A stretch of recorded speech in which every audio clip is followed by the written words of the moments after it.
আসলে আপনাদের বুঝতে হবে আমাদের সেই শত্রুরা যারা সামনে থেকে চলে গেছে, কিছু পেছনে থেকে তারা এই দেশকে আবার অস্থির করে তুলছে।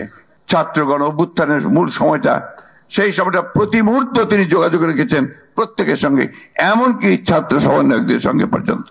আমাদের ছাত্র দলের, যুব দলের, বিভিন্ন সংগঠনগুলোর প্রায় 422 জন এই অভ্যুত্থানে নিহত হয়েছে, শহীদ হয়েছেন।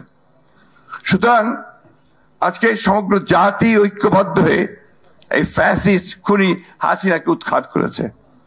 এখন একটা অন্তর্বর্তীকালীন সরকার আছে, আমরাই করেছি সবাই মিলে।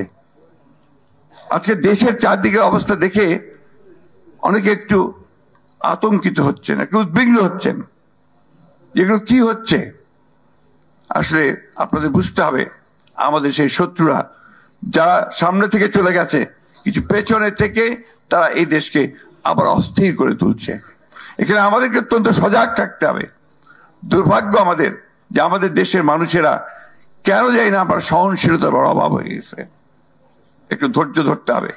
আজকে এই সরকারকে আমাদেরকে সহযোগিতা করতে হবে, কারণ এই সরকার ফেল করলে আমরা অভ্যুত্থান ফেল করে যাবে, বিপ্লব ফেল করে যাবে এবং আমরা আবার সেই অন্ধকারে চলে যাব।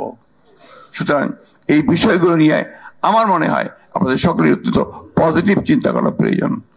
খুব দুর্ভাগ্যক্রমে আজকে একটা ভয়াবহ কাজ শুরু হয়েছে, যেটা হচ্ছে সংবাদপত্রের উপরে আঘাত, স্বাধীন মতামত প্রকাশের ক্ষেত্রে আঘাত, যার জন্য আমরা সব সময় সংগ্রাম করেছি, লড়াই করেছি।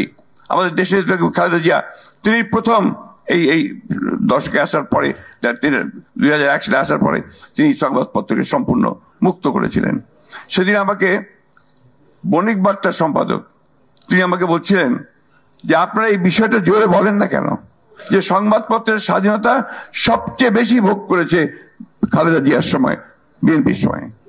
এটা হচ্ছে বাস্তবতা।